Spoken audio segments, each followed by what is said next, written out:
الحمدللہ رب العالمین والصلاة والسلام علی سید المرسلین اما بعد فاعوذ باللہ من الشیطان الرجیم بسم اللہ الرحمن الرحیم الصلاة والسلام علیک یا رسول اللہ وعلی آلک واصحابک یا حبیب اللہ الصلاة والسلام علیک یا نبی اللہ وعلی آلک واصحابک یا نور اللہ۔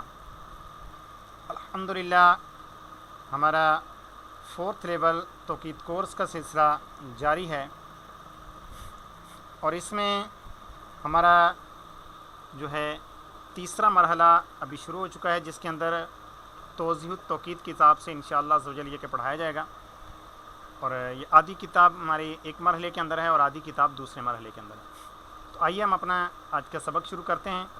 اس سے پہلے اچھی نیتیں کر لیتے ہیں کہ انشاءاللہ عز و جل رضا الہی کے لیے حصول علم دین کی خاطر کلاس میں اول تاخیر شریک رہوں گا، خاص باتیں لکھ لوں گا، فضول سوالات سے بچوں گا، جہاں پر ضرورت محسوس ہوئی تو پھر اپنا سوال پیش کر دوں گا، اور کلاس کا وقت مکمل ہونے کے بعد اپنے اسباق کی دہرائی بھی کروں گا۔ اللہ پاک سے دعا ہے کہ اللہ تبارک و تعالیٰ ہمیں علم نافع نصیب فرمائے، اللہ پاک اس علم کی چاشنی نصیب فرمائے، اللہ پاک زوال نعمت سے محفوظ فرمائے۔ بسم اللہ الرحمن الرحیم۔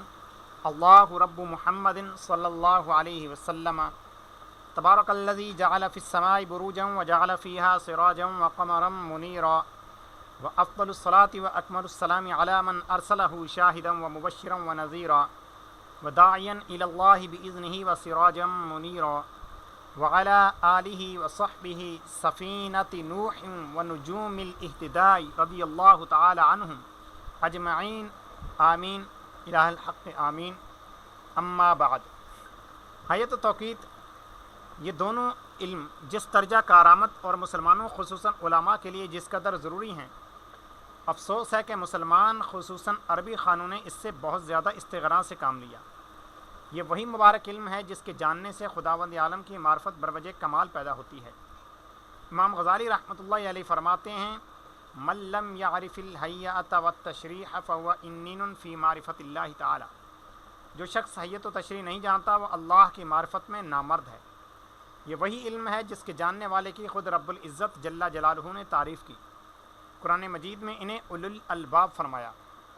ان فی خلق السماوات والارض واختلاف اللیل والنہار لآیات لأولی الالباب الذین یذکرون اللہ قیاما وقعودا وعلی جنوبہم ویتفکرون فی خلق السماوات والارض ربنا ما خلقت ھذا باطلا۔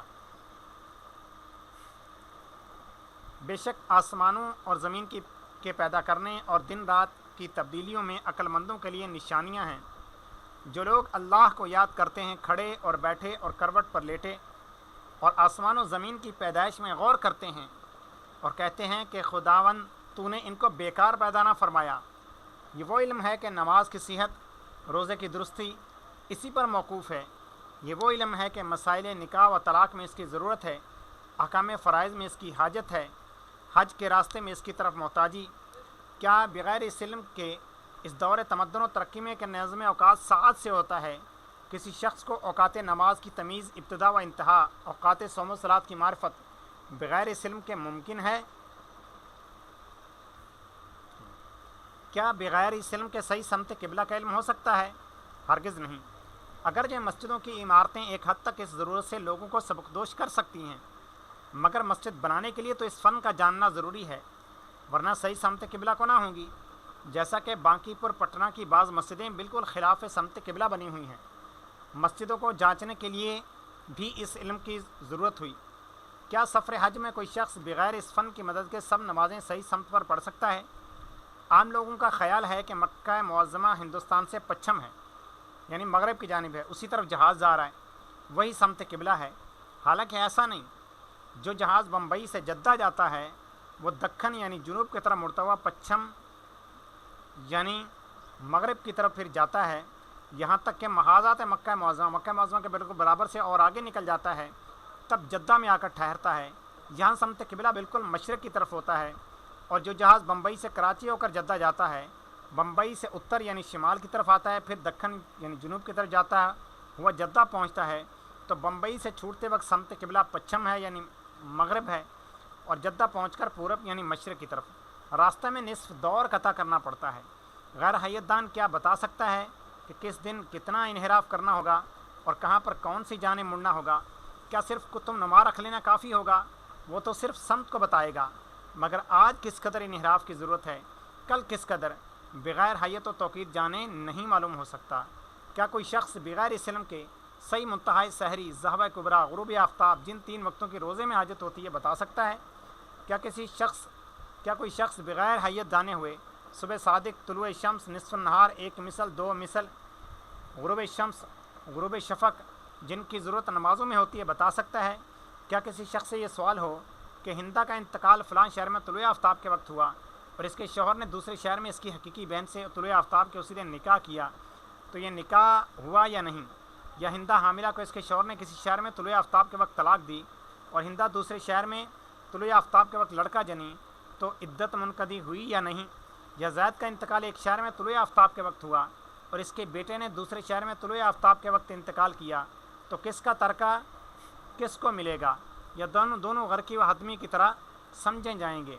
پھر ان دونوں شہروں میں تفاوت اگر فقط طول میں ہے یا فقط عرض میں، یا طول و عرض دونوں کے اندر ہی تفاوت ہے، تو اس نکاح و طلاق و عدت و ترکہ کے حکم میں کیا فرق ہوگا؟ نیز اگر یہی سب صورتیں غروب شمس کے وقت ہوں تو کس صورت میں کیا حکم ہوگا؟ اور اگر نصف النہار کے وقت واقع ہوں تو اس کا کیا حکم ہوگا؟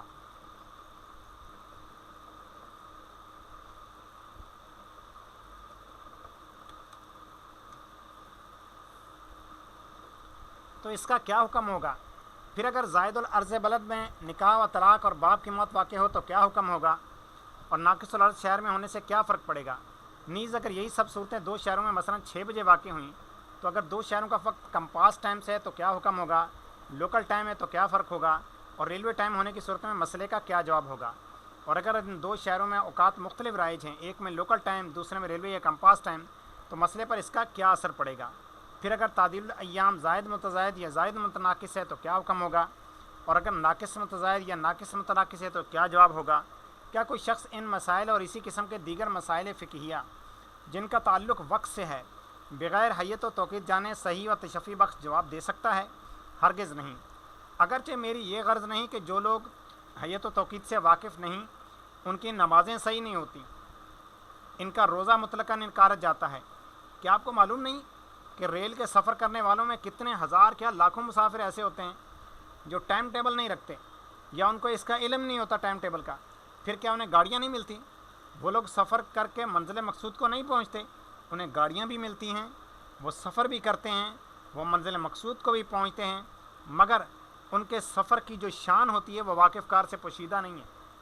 اس واقعے کو میں نہیں بھول سکتا کہ زمانہ طالب علمی میں مکان سے یعنی اپنے گھر سے بریلی شریف جا رہا تھا، مغل سرائے جنکشن پر ایسٹ انڈین ریلوے EIR سے اتر کر ادھر روہیل کھنڈ ریلوے اسٹیشن کے ریلوے گاڑی کے انتظار میں کئی گھنٹے مسافر خانہ میں ٹھہرنا ہوا۔ یعنی آپ وہاں پہنچے تو اب گاڑی کا ٹائم جلدی نہیں تھا تو لہٰذا آپ کو کچھ گھنٹے انتظار کرنا پڑا۔ وہاں پر 10-15 مغلے غازی آباد جانے کے انتظار میں بیٹھے تھے، اور جہاں ٹن ٹن کی آواز ہوئی بیچارے سارا پشتارا یعنی سارا سامان پیٹھ پر لاد کر چلے۔ تھوڑی دیر کے بعد واپس آئے کہ مال گاڑی تھی، 20 منٹ نہیں گزرے ہوں گے کہ پھر ٹن ٹن شروع ہوا، وہ لوگ پھر سارا سامان سنبھال کر چل دیے۔ تھوڑی دیر کے بعد پھر ناکام واپس آئے کہ یہ گاڑی کولکتہ جاتی ہے۔ آدھے گھنٹے کے بعد پھر ٹن ٹن کی آواز آئی، کانوں میں آئی، سبوں نے گٹھڑ اٹھایا، پھر واپس ہوئے اور کہا کہ یہ گاڑی تو گیا جاتی ہے۔ جب 4-5 دفعہ ایسا اتفاق ہوا کہ یہ سب بیچارے جاتے ہیں اور مفت میں حیران ہو کر واپس آتے ہیں، تب میں نے پوچھا کہ آپ لوگ کہاں جائیں گے؟ بولے کہ غازی آباد۔ میں نے ٹائم ٹیبل دیکھ کر وقت بتایا کہ آپ کو 6 بجے صبح گاڑی ملے گی۔ اب دیکھیے کہ رات کا ٹائم تھا، ورنہ ساری رات انہوں نے آنے جانے میں لگانی تھی اور گاڑی وہی صبح 6 بجے ملنی تھی۔ تو آپ فرماتے ہیں بیانی یہی حالت توقید سے ناواقفوں کا ہے کہ توقید سے جو ناواقف ہوتا ہے وہ نماز تو پڑھ لیتا ہے، اس کو صحیح وقت بھی مل جاتا ہے، لیکن چیز یہ کہ وہ کسی کا محتاج ہوتا ہے۔ اب فرماتے ہیں کہ اس سفر کا 343 بھی نہیں بھول سکتا. بریلی شریف جانے کا جو ٹکٹ میں نے لیا تھا وہ 343 کا مجموعہ تھا. اس ٹکٹ کا نمبر بھی 343 تھا. مغل سرائے سے بریلی شریف کا فاصلہ بھی 343 میل ہے. اس وقت تھرڈ کلاس کا ریلوے محصول 343 یعنی 3 روپیہ 4 آنے 3 پائی کا تھا. اتفاق وقت کے اس ٹکٹ کی خریداری 343 کو ہوئی تھی، یعنی تیسری تاریخ چوتھا مہینہ تیسرا سن تھا، یعنی 3 اپریل 1903 کا یہ واقعہ ہے. الغرض، جب یہ فن اس درجہ محتم بشان اور کارآمد ہے کہ عبادت و معاملات سب میں اس کی ضرورت ہے، حیات اور بعد الممات ہر وقت اس کی حاجت، پھر اس سے غفلت کس قدر افسوس و حیرت کی بات ہے. اسی ضرورت کو محسوس کر کے میں نے چاہا کہ بعون اللہ العلیم ایک مستقل رسالہ اردو عام فہم زبان میں لکھوں، جس میں اوقات صوم و صلات کے اصل قاعدے جو اعلیٰ حضرت قدس سرہ العزیز نے لکھوائے ہیں تحریر کروں. لیکن باوجود اردو زبان ہونے کے علمی اصطلاحات کی وجہ سے اس کا سمجھنا ہر شخص کو آسان نہیں، یعنی ڈائریکٹ اصطلاحات لکھ بھی دیں گے تو سمجھ نہیں آئے گی. آگے فرماتے ہیں اس لیے جس قدر مشکل مغلق الفاظ میں سب کی توضیح و تشریح کر دی جائے تاکہ کسی کو سمجھنے میں دقت نہ ہو. پھر ہر قاعدے کو مثال دے کر واضح سے واضح تر کر دیا جائے تاکہ اگر کوئی شخص اس فن کو سیکھنا چاہے تو بے مدد استاد کے، یعنی استاد کی مدد کے بغیر قواعد سمجھ لے اور مثال کو دیکھ کر پھر آگے مشق بھی کر سکے. نیز اس کے لیے جن جداول کی ضرورت پڑتی ہے ان کو بھی موقع لکھ دیا جائے کہ پھر کسی دوسری کتاب کی حاجت نہ پڑے. اس کتاب کے بعد نہ ناٹیکل المینک کے ہر سال منگوانے کی ضرورت باقی رہے گی، نہ جداول اوقات کی حاجت. فقط میتھمیٹیکل ٹیبلز، لوگارتھمی، چیمبر صاحب یا کوئی اور دوسری کتاب جس میں جیب التمام، ذل التمام، سوم التمام کی جدولیں دی ہوئی ہوں، اور انڈیکس میپ یا بڑا اطلس جس کے آخر میں مشہور جگہوں کا طول و عرض دیا ہوا ہو وہ رہتا ہے. ان دو کتابوں کے سوا اوقات نکالنے کے لیے پھر کسی تیسری کتاب کی ضرورت باقی نہیں رکھی. نصف النہار، دوائر عشرہ مشہورہ علم حیت سے 7واں دائرہ نصف النہار ہے. آفتاب جب اس دائرے پر آتا ہے تو غایت ارتفاع کو پہنچتا ہے. یہ دائرہ عرض 90 یعنی قطب شمالی کے سوا بقیہ آفاق میں فلک کے نصف شرقی اور نصف غربی کے درمیان واسطہ ہوتا ہے، یعنی آسمان کو دو حصے کر دیتا ہے، ایک حصہ شرقی اور دوسرا غربی.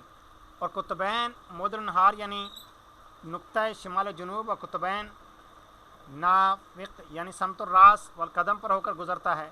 اور جو خط مستقیم کے نقطہ شمال و جنوب کے درمیان واقع ہو اسے خط زوال کہتے ہیں، اس لیے کہ اس خط پر پہنچ کر آفتاب غایت ارتفاع کو پہنچ کر پھر ڈھلتا ہے.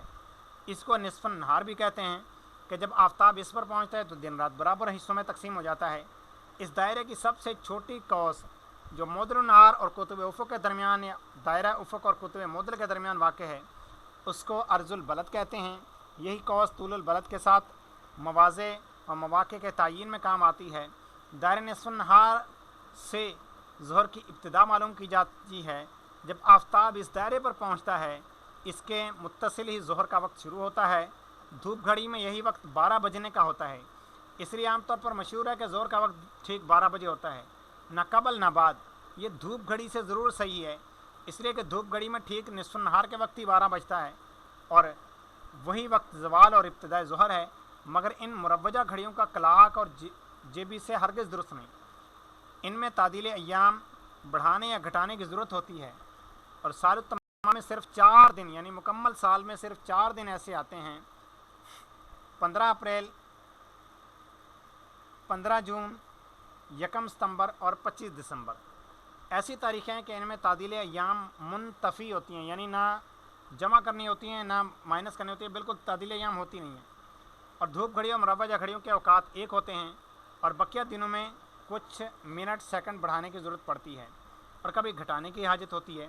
اسی وجہ سے ظہر کا وقت کبھی 12 بجے سے قبل ہوگا اور کبھی بعد. اور ان 4 دنوں میں ٹھیک 12 بجے. تعدیل الایام کے جدول ناٹیکل المینک میں ہر مہینہ کے 5ویں کالم میں ایکولیشن آف دی ٹائم پرنٹ مین کی سرخی سے ہر روز کی تفاصیل لکھی ہوئی ہوتی ہیں. میں نے اس کتاب میں مفصل درج کر دیا ہے تاکہ ہر سال ناٹیکل المینک کی ضرورت اور محتاجی نہ رہے. اس جدول سے معلوم ہوگا کہ کس مہینہ کس تاریخ میں کتنے منٹ سیکنڈ بڑھائے جائیں گے اور کس تاریخ میں کس قدر گھٹانے کی ضرورت ہوگی۔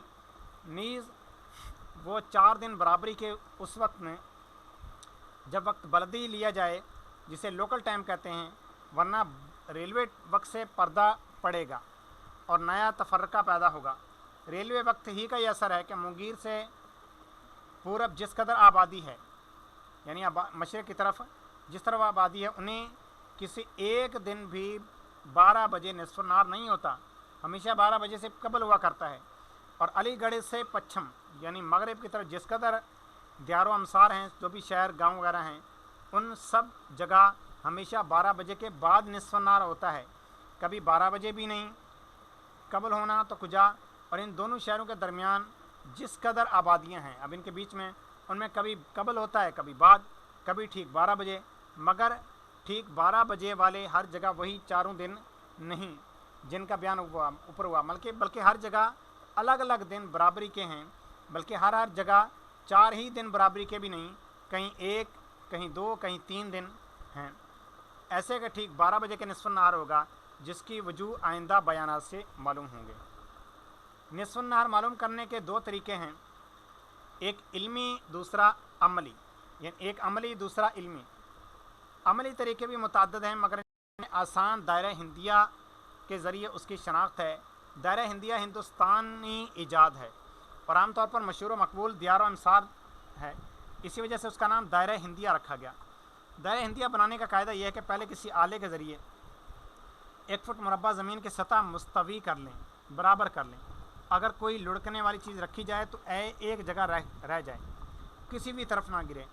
زمین برابر کر لینے کے بعد اس پر ایک دائرہ کھینچیں اور مرکز پر لوہے یا پیتل یا کسی دھات کا مخروطی شکل کا ایک عمود قائم کر کے پھوڑ دیں، مگر یہ خیال رہے کہ وہ عمود بقدر ربع قطر کے ہو، نہ اس قدر بڑا کہ ہمیشہ سایہ باہر آئے اور داخل دائرہ کبھی نہ آئے، اور نہ اس قدر چھوٹا کہ سایہ دائرے کے اندر ہی رہے، کبھی باہر نہ واقع ہو۔ تو جب آفتاب طلوع کرے گا تو ضرور اس مقیاس کا سایہ بہت بڑا اور باہر والے دائرے کے پچھم کی طرف پڑے گا، یعنی مغرب کی طرف سایہ ہوگا۔ پھر جیسے جیسے آفتاب بلند ہوتا جائے گا، سایہ گھٹتا ہوا اتر یعنی مشرق کی طرف آئے گا، یہاں تک کہ دائرے کے اندر آ جائے تو جس نقطہ پر ہو کر سایہ اندر آئے اس پر ایک نشان بنا دیں، اس کا نام مدخل الظل رکھیں، اور ہم آسانی کے لیے اس کو رافع سے تعبیر کرتے ہیں۔ پھر یہ برابر چھوٹا ہوتا رہے گا یہاں تک کہ ٹھیک خط نصف النہار پر امر ما یکون ہو جائے، اس کے بعد بڑھنا شروع ہوگا یہاں تک کہ بڑھتے بڑھتے دائرے سے باہر ہو جائے۔ اس پر بھی نقطہ سے خارج ہو، جس نقطہ سے خارج ہو اس پر نشان لگا دیں، اس کا نام مخرج الظل رکھیں، اور ہم آسانی کے لیے اس کو جیم سے یاد کریں گے، کیونکہ ابجد کے اندر جیم اسی طرح سے لکھی جاتی ہے کہ آدھی لکھی جاتی ہے، اس کا نقطہ نہیں لگایا جاتا۔ اس کے بعد نکات جیم اور را، ان کو ہاتھ کر خط ہا یا ملا لیں، یعنی جیم یا ملا لیں، پھر جیم کو مرکز مان کر را کی دوری پر ایک خط دائرہ کھینچیں، اس کے بعد را کو مرکز مان کر ہا کی دوری پر دوسرا دائرہ کھینچیں۔ جن 2 نقطوں پر یہ دونوں دائرے تقاطع کریں دونوں میں خط ملا دیں، اس خط سے اس خط اور قوس کی جو مدخل الظل اور مخرج الظل کے درمیان ہے تنصیف ہو جائے گی، یہی خط نصف النہار ہے۔ جب مقیاس کا سایہ اس خط پر منطبق ہو وہی وقت نصف النہار ہے، اسی وقت آفتاب دائرہ نصف النہار پر آئے گا، اس کے متصل ظہر کا وقت شروع ہوتا ہے۔ اس خط پر زاویہ قائمہ بناتا ہوا دوسرا خط کھینچیں، اس کا نام خط مشرق و مغرب رکھیں۔ اسی خط کو خط اعتدال بھی کہتے ہیں، اگرچہ یہ عمل ہر روز کر سکتے ہیں، یعنی ویسے بالعموم اگر دیکھیں تو یہ عمل ہر روز کر سکتے ہیں، مگر بہتر یہ ہے کہ جب آفتاب احد الانقلابین میں ہو، یعنی انقلابین میں سے کوئی ایک دن ہو، یعنی 21 جون اور 23 ستمبر کو یہ عمل کیا جائے کہ مدخل الظل و مخرج الظل دونوں وقت مدار شمس واحد ہوگا اور میل شمس میں اصلاً تفاوت نہیں ہوگا، کیونکہ ظاہر سی بات ہے 21 جون کو اب سورج نصف النہار سے پہلے جس میل شمس پر میل ہے جو اس کا نصف النہار کے بعد بھی وہی میل ہوگا، کیونکہ پہلے بڑھ رہا تھا میل، اب کم ہونا شروع ہو جائے گا۔ اور یہی حال 22 دسمبر کو بھی ہوگا. خیر یہاں پر 23 دسمبر مفتی صاحب نے اپنے حساب سے لکھا ہوا ہے. اگر اس عمل کا اتفاق اسدن ہو کہ آفتاب احد الاعتدالین میں ہو یعنی 21 مارچ 23 ستمبر کو, تو طلوع آفتاب کے وقت جو خط استقامت ظل پر نکالا جائے خط مشرق و مغرب ہوگا. یعنی اب آپ 21 مارچ اور 23 ستمبر کو کر رہے ہیں تو عین جب سورج طلوع ہو رہا ہو اس وقت جو اس کا سایہ بنے گا اس پر آپ خط کھینچ دیں تو یہ مشرق و مغرب کا خط ہوگا. اس خط پر زاویہ قائمہ 90 درجے کا زاویہ کھینچ کر ایک خط عموداً واقع ہو تو یہ دوسرا خط نصف النہار ہوگا. اسی طرح یہی ابتدا وقت ظہر معلوم کیا جا سکتا ہے, مگر ٹھیک طلوع آفتاب کے وقت سایہ اس قدر ہلکا اور مدھم ہوتا ہے کہ تمیز مشکل ہے. اس لیے جو بہتر پہلی صورت یہ ہے وہ دائرہ ہندیہ والی, اور دائرہ ہندیہ کی شکل یہ ہے, یہ آپ کے سامنے بیان کی گئی کہ ایسے دائرہ ہندیہ یہ بنتا ہے. ہم پچھلے لیولز کے اندر بھی اس کے حوالے سے پڑھ کے آ چکے ہیں. ابھی آپ نے کوئی سوال کرنا ہو تو کر لیں, اس کے بعد پھر ہم اپنے درجے کا اختتام کرتے ہیں. وعلیکم السلام ورحمۃ اللہ وبرکاتہ.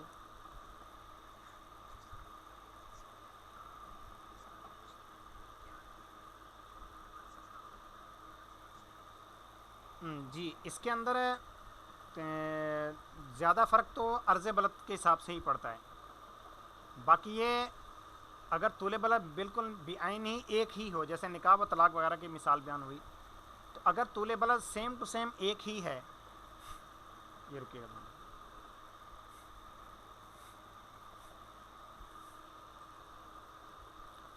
اگر جو ہے طول بلد بالکل وہی ہے, البتہ عرض بلد جو ہے وہ مختلف ہو گیا. اب دو مقامات ہیں تو ظاہر سی بات ہے کہ سورج پہلے کہاں طلوع ہوگا, تو جو اگر تو ہے سورج شمالی دنیا میں اور یہ مقام بھی شمالی ہیں یعنی عرض و میل یکساں ہیں, تو اب جتنا بڑا عرض بلد ہوگا اتنا ہی سورج پہلے طلوع ہوگا. اور اگر غروب کی بات کریں تو جتنا بڑا یہ کہ عرض بلد ہوگا اس کا سورج غروب پہلے بعد میں ہوگا, طلوع پہلے ہوگا غروب بعد میں ہوگا, کیونکہ اس کے دن کا دورانیہ زیادہ بن رہا ہے. اسی طرح سے اگر عرض و میل مخالف ہوں, اب کیا ہوگا کہ اب جو بڑا عرض بلد ہے اس کا سورج بعد میں طلوع ہوگا اور پہلے غروب ہو جائے گا. یہ تب ہے جب طول بلد بالکل یکساں ہو, عرض بلد میں صرف فرق ہو. اور اگر عرض و میل دونوں کے اندر ہی فرق ہے تو پھر مختلف فرق آ سکتا ہے. یعنی ایسا ہو سکتا ہے کہ کسی ایک مقام کا پہلے طلوع ہو بعد میں غروب ہو, یعنی دوسرے مقام کے مقابلے میں, لیکن چیز یہی ہے کہ کتنا پہلے ہوگا کتنا بعد میں ہوگا. اگر عرض بلد یکساں نہیں ہے تو دونوں کے اوقات کے اندر طلوع غروب کے اندر بالکل ایک ہی فرق رہنا یہ ضروری نہیں, کیونکہ ایک جیسا فرق جو ہے وہ صرف سال میں 2 دن ہوتا ہے, 21 مارچ اور 23 ستمبر. یعنی کوئی سا بھی عرض بلد ہو, ان کے اگر طول بلد مختلف ہیں تو ظاہر ہے کہ جو مشرقی سائڈ کا طول بلد ہوگا اس کا طلوع پہلے ہوگا, جو غربی سائڈ ہے اس کا بعد میں ہوگا. اگر کوئی ایسے ہیں کہ جن کا طول بلد سیم ٹو سیم ہے اور عرض بلد مختلف ہے اور تاریخ 21 مارچ یا 23 ستمبر ہے, تو تقریباً دونوں کا طلوع بھی برابر ہوگا اور غروب بھی برابر ہوگا, یعنی اکٹھا ایک ساتھ طلوع ہوگا اور ایک ساتھ غروب یہ ہوگا. ٹھیک ہے حضور؟ جی ٹھیک ہے حضور. ابھی پھر ہم اپنے درجے کا اختتام کرتے ہیں. اپنا خیال رکھیے, مدنی چینل دیکھتے رہیے. ہمارا مدنی مقصد مجھے اپنی اور ساری دنیا کے لوگوں کی اصلاح کی کوشش کرنی ہے انشاء اللہ عز و جل.